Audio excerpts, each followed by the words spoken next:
ஒரு மகிழ்ச்சியான செய்தி. இதயம் நலனையின் விலை லிட்டருக்கு ரூபாய் 105 குறைஞ்சிருக்கு.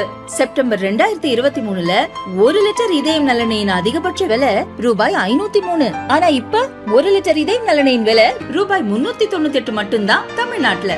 அப்ப இனிமே எல்லாரும் இதயம் நலனை வாங்கலாம் இல்ல?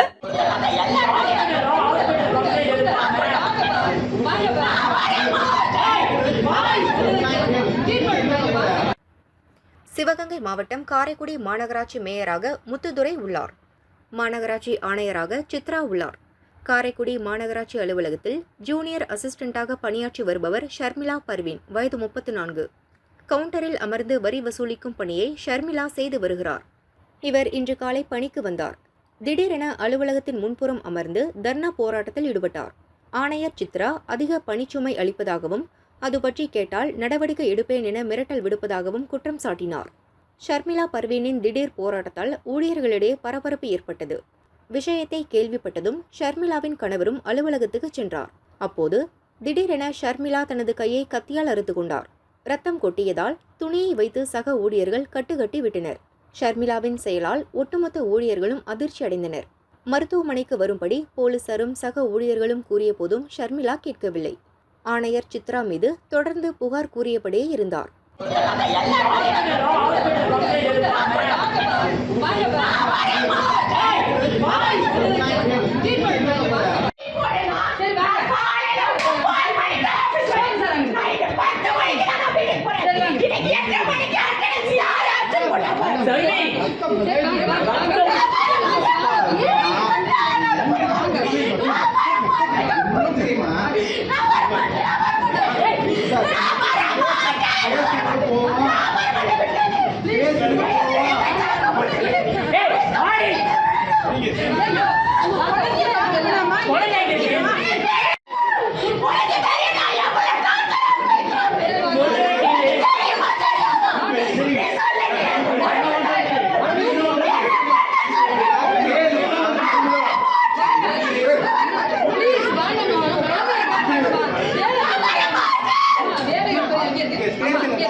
இதனால் ஷர்மிளாவை வலுக்கட்டாயமாக போலீசார் தூக்கிச் சென்று காரில் ஏற்றி தனியார் மருத்துவமனைக்கு கொண்டு சென்றனர்.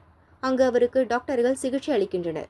பணிச்சுமையை அதிகப்படுத்தி மன உளைச்சல் கொடுப்பதாகவும் மிரட்டுவதாகவும் ஆணையர் சித்ரா மீது பர்வீன் காரைக்குடி போலீசில் புகார் அளித்தார். பதிலுக்கு பர்வீன் மீது ஆணையர் சித்ரா புகார் அளித்துள்ளார். பர்வீனை தூண்டிவிட்டதாக அவர் கணவர் ராஜ் கபூர் மீதும் நடவடிக்கை எடுக்கும்படி புகாரில் கூறியுள்ளார். போலீசார் விசாரணை நடத்தி வருகின்றனர். என்ன பிரச்சனை என ஆணையாளர் சித்ராவிடம் கேட்டபோது அவர் கூறியதாவது: 20 கோடி ரூபாய் வரி வசூல் நிலுவையில் உள்ளது. மார்ச் மாதத்தில் ஆண்டிறுதி கணக்குகளை முடிக்க வேண்டும் என்பதால் ஊழியர்களுக்கு சில உத்தரவுகளை பிறப்பித்தோம். மார்ச் மாதம் வந்துவிட்டாலே எல்லா அலுவலகத்திலும் எல்லா ஊழியர்களுக்கும் பணிச்சுமை கூடுதலாகத்தான் இருக்கும். இங்கும் அப்படித்தான் உள்ளது. இது வழக்கமான ஒன்றுதான்.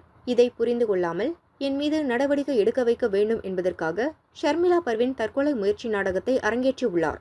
அவர் மீது துறை ரீதியாக நடவடிக்கை எடுக்க உயர் அதிகாரிகளுக்கு பரிந்துரை செய்வேன் என ஆணையாளர் சித்ரா கூறினார்.